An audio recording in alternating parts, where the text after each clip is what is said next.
Hello, and welcome to 2 Minute Talk Tips. I'm Bill Monroe. Today's tip: avoid the G word. In the past, I've talked about avoiding high risk, low reward scenarios.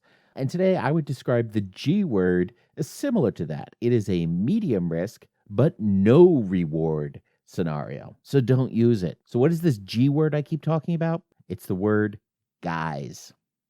You see, many speakers use guys as a filler word or to address the audience. It's become a very popular second person plural. And you'll often hear speakers saying, "All right, guys, what do you think? Are we ready to move on from this, guys?" And it's not necessary. We have alternatives. In the South, you'll hear people say y'all or all y'all.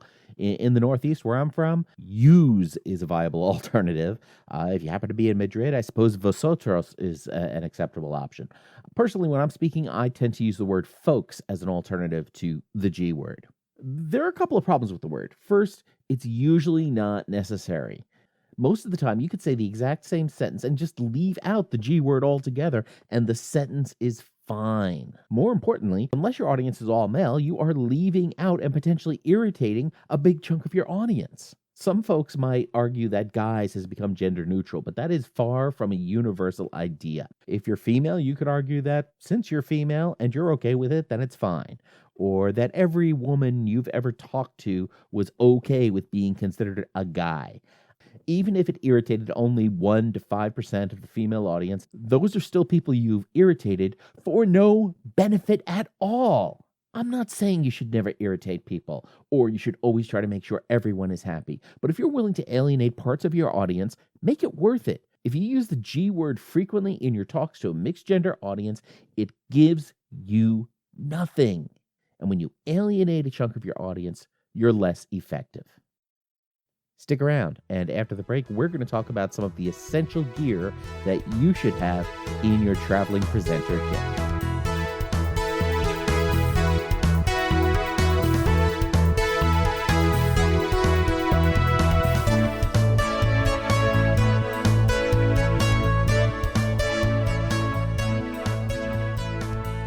A couple of years ago, I went to conduct a training presentation in Ohio.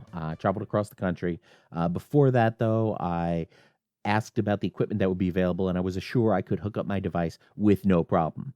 When I got to the event and just the way the logistics of the event worked out, I was scheduled to be one of the last speakers of the day.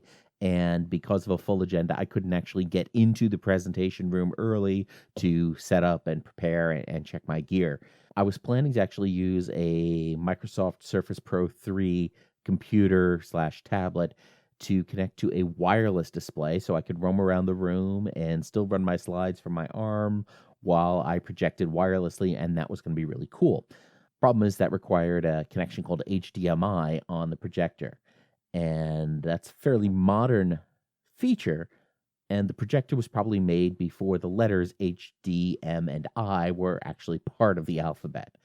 The only hookup available to me was actually a VGA or RGB connection, which means that since the wireless device required HDMI, the wireless component of the presentation was out. So let's go on to the next stage then. My computer had only a mini display port as the video out port on it, which meant that plugging my computer into the projector was also out. And I didn't have all the adapters that I needed in my bag. What I ended up doing was copying my slides and my videos onto a flash drive so we could put it into one of the organizer's PCs and run the presentation from there. If I had to do that a year later, it probably wouldn't have worked because I was using some of the more advanced PowerPoint features, which likely were not installed on the organizer's laptop. So that could have caused additional challenges.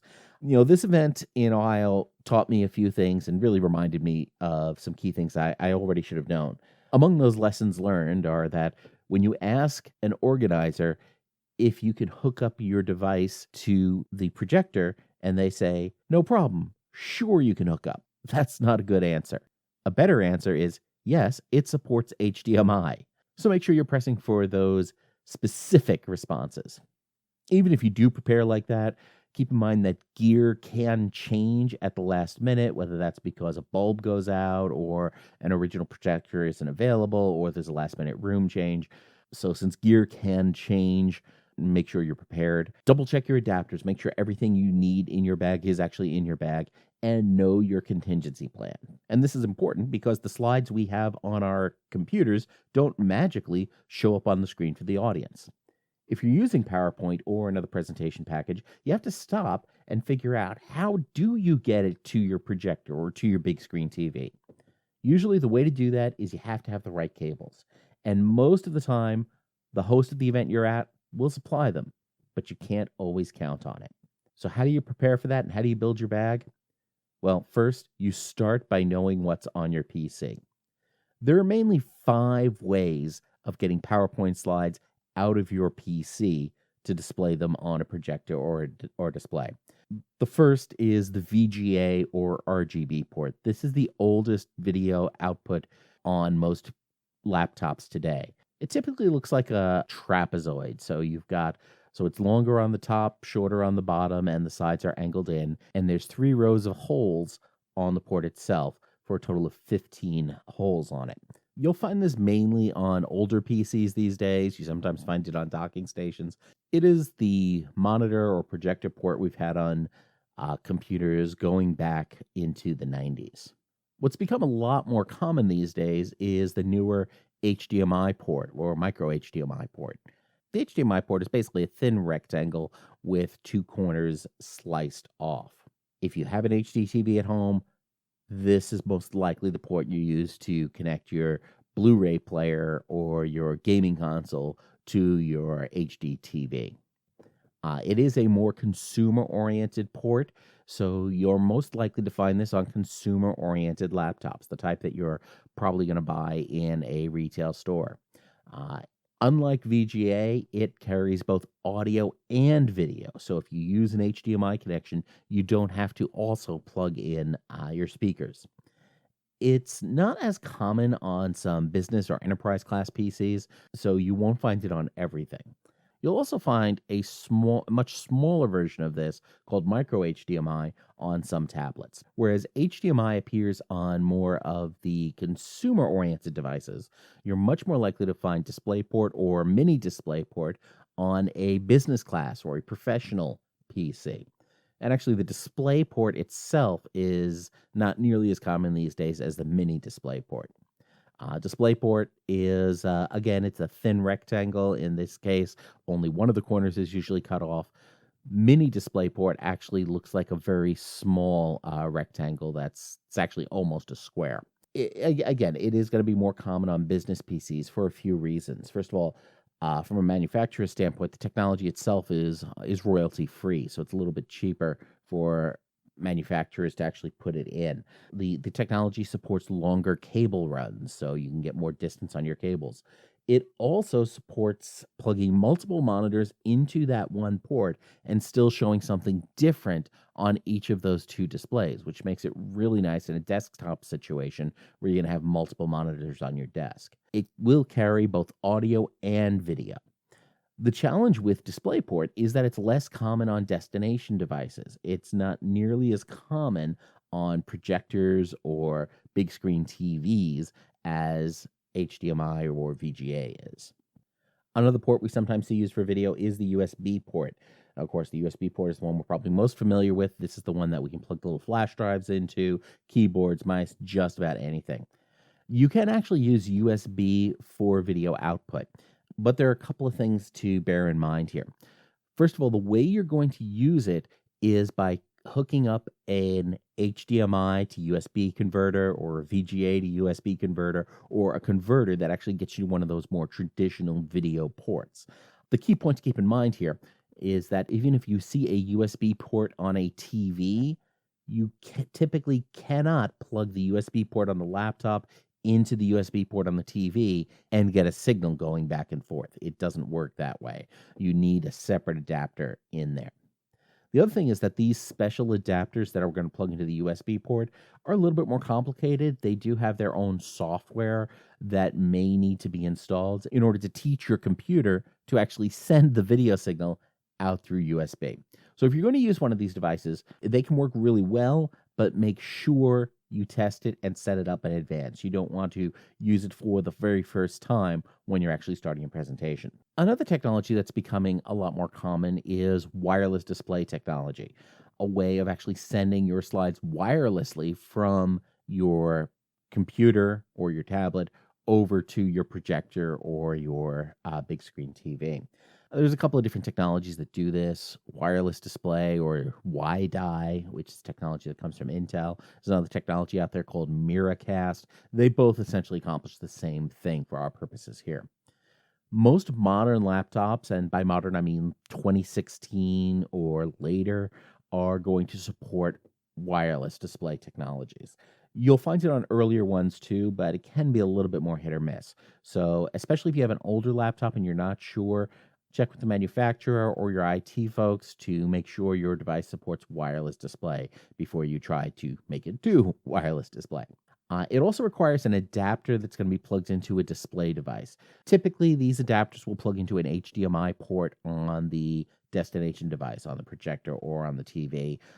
Occasionally, you might encounter a TV that has wireless display built in, but I haven't seen too much of those in the wild just yet.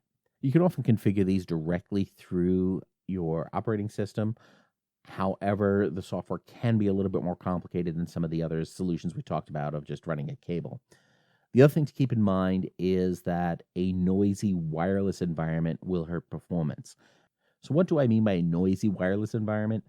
I don't mean a lot of audible noise. I mean there are a lot of other PCs and tablets and phones that are using Wi Fi in the same area or in the same room. The sheer volume of those wireless signals can sometimes overwhelm one another. And when that happens, you get poor video performance on your wireless connection. One of the challenges here is that if you get in the night before an event and you do your setup and you practice and your wireless works great, once your session starts the next day and you have 20, 30, 40, 50 people in your room, and there are 20, 30, 40, 50 people in other rooms, all using wireless devices, all in your area, you can encounter a scenario where suddenly what worked perfectly the night before simply is not going to be workable. The wireless display can be really cool, but there are some more challenges. If you're going to use it, make sure you have a definite reason for wanting to use it. So those are the 5 main ways you're going to connect your computer to your destination device: VGA, RGB, HDMI, DisplayPort, USB, or wireless display.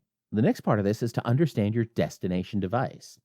And this can be a little bit more challenging because you may not have access to your destination device. And if you are doing presentations in a lot of different places, you may be encountering a lot of different destination devices. And of course, when I talk about a destination device, I'm talking about typically an LCD projector that's going to sit in front of the room and point at the screen, and you wire your laptop into that projector. Or it could be a big screen TV or an LCD panel, which is basically a large TV at the front of the room, and then you plug into a port on the side of that device. In some places, you'll have a projector or TV wired permanently into the wall or into the ceiling, and there'll be a separate outlet near the front of the room where you actually plug your device into that, and then wires run through the walls to those devices. There are, like I say, there are a wide variety of configurations here. As a general rule, you can expect that any destination device you encounter is going to support RGB/VGA and or HDMI. It's very rare you won't find at least one of these technologies. So you've considered your source device, your laptop, and you've considered your destination device. With those 2 pieces of information, now you can build a plan for what you want to have in your bag. And the general guidance I would offer there is that make sure that from each of the 1, 2, 3 video out options you have on your particular laptop, that each of those options you have a way to get to VGA and a way to get to HDMI. So that means that if your computer has only DisplayPort, make sure you carry a DisplayPort to HDMI adapter and a DisplayPort to VGA adapter in your bag. If you have only an HDMI port on your device, then you're going to need to throw an HDMI to VGA adapter into your bag. If you have only VGA on your device, then you're going to want a VGA to HDMI adapter. Make sure you have a plan to get ultimately from your device to VGA or to HDMI. When you get to an event, when you get to a presentation, if you don't have the right adapters, you can ask the AV folks there for help. They can probably loan or rent you the adapters you need, but don't count on it. It can be hard to find folks, and then it can be hard to find the right adapters, and lots of stuff can go wrong if you don't have that stuff already in your bag. And I suggest you just always keep that stuff in your bag. Even if you're not going to need any of those adapters, keep them in your bag anyway so that you don't get in a situation where you forget to put them in there the one time you do need them. We've talked about the source device, we talked about the destination device, we talked about the adapters you're going to want to have in there. There are some other things you're going to want to have in your bag as well. I always travel with a 6 to 12 foot VGA cable and a 6 to 12 foot HDMI cable. This way I'm ready if something is missing at my destination. It also means I have a backup cable if the one an event has fails or they just can't get the right one to me for some reason. Plus, sometimes you can even plug your computer into the TV in your hotel room to watch Netflix that way and save on in-room entertainment. You also need a flash drive with your content, your slides, your videos, etc., in a bag with you. And I would actually probably suggest also keeping another one in a secondary suitcase, in a separate bag from where you have your PC. And there are a few reasons for this. First, your host might want a copy of your slide deck or your videos. If you already have that set to go, you look that much more professional. Secondly, if you need to use your host's device because either you forgot an adapter cable or the way they've set up their facility, they want to actually run the slideshow from the back of the room while you're standing in the front of the room, whatever, you want to make sure you're already prepared for that. If your PC fails for whatever reason or is lost or stolen, you want to have your content readily available on that flash drive so you can still do your presentation. Some folks might say, I don't need to put it on a flash drive. I have it in Dropbox or OneDrive or Google Drive, and I can just get it for somebody, get it from the cloud if I need to give it to somebody before the session starts. I don't recommend relying on the cloud services or email for those types of scenarios, however, because if you are making a last minute gear change and you are making a last minute swap of equipment or having to do something at the last minute, you just can't trust that you're going to have the internet bandwidth that you need at that very instant when you don't have time to waste. If you already have it on a flash drive, prepared in advance, you are set. In addition to the flash drive and the video cables, I also travel with an extension cord, typically a 6 to 12 foot extension cord that has at least 3 outlets on it. When I present, I generally want to keep my PC plugged in. This way, I don't have to worry about my battery dying. I don't have to worry about my machine going into sleep mode or standby or anything like that. Also, if I'm using my cell phone set up on my stand as my timer so I can keep an eye on how much time I have remaining, I want to be able to keep that plugged in because that's going to be lit up all day for me. And so I'm going to want to make sure I have someplace to easily connect that and plug that in so I'm not looking for it or dealing with that battery dying.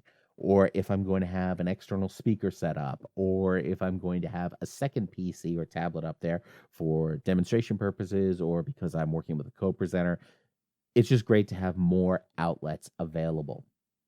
It also gives me more freedom to put the PC where I want it in my presentation space, instead of just being limited to where the outlets happen to be in that room. Again, you can often get an extension cord or a surge protector from the AV folks at the space you're going to, but that adds another level of complication. Just have one in your bag. Another piece of gear that can be important to carry with you is a roll of gaffer's tape. This is for cable management. It's better than duct tape for these purposes. It helps you tape your cables down to the carpet, helps you tape your cables together. It easily tears off the roll. It easily comes up off the floor when your session is over and it's time to do your teardown, and yet it's still strong enough to hold stuff in place. If you have cables running across the floor, make sure you tape them down. If you trip over your cables during your presentation, not only are you going to lose your place in your presentation, you could get hurt, and you can pull all that expensive gear down off the tables too. Stuff can break, or at the very least, it's going to cost you several extra minutes to go ahead and get everything set up again. Of course, At least your presentation will definitely be memorable in that case, but that's probably not the reason you want to be remembered. So have that roll of tape so you can tape everything down appropriately. Now, I do want to add a word of caution here, especially if you're flying. I've heard anecdotally that some folks have had trouble getting rolls of tape past TSA in their carry-on bags because they apparently think that passengers would use tape to restrain airline staff or other folks and have sometimes hassled people at airports over carrying rolls of tape in their carry-on luggage. I personally haven't had an issue with it. If you're concerned about having those potential issues with TSA, just leave the roll in your checked baggage if you're checking a bag, and then put it back into your main bag when you get to your destination. So there are other things you should carry too, and we'll cover some more of those in future episodes. My presentation bag can sometimes get a little heavy, but at least I know I have the gear that I need to be as effective as possible in as many scenarios as possible. But for now, make sure you know what outputs your PC has and how you can ultimately get to an HDMI or VGA device. Then add in the rest of your essential gear. So when you're planning to go present someplace, what else do you carry in your bag? Let me know in the comments on this post over at 2minutetalktips.com or by calling our listener line at 650-TALK-TIP. That's 650-825-5847. That's it for this week. I'm Bill Monroe. Avoid using the G word and double check your bag for the right gear. And every day, don't get best, get better.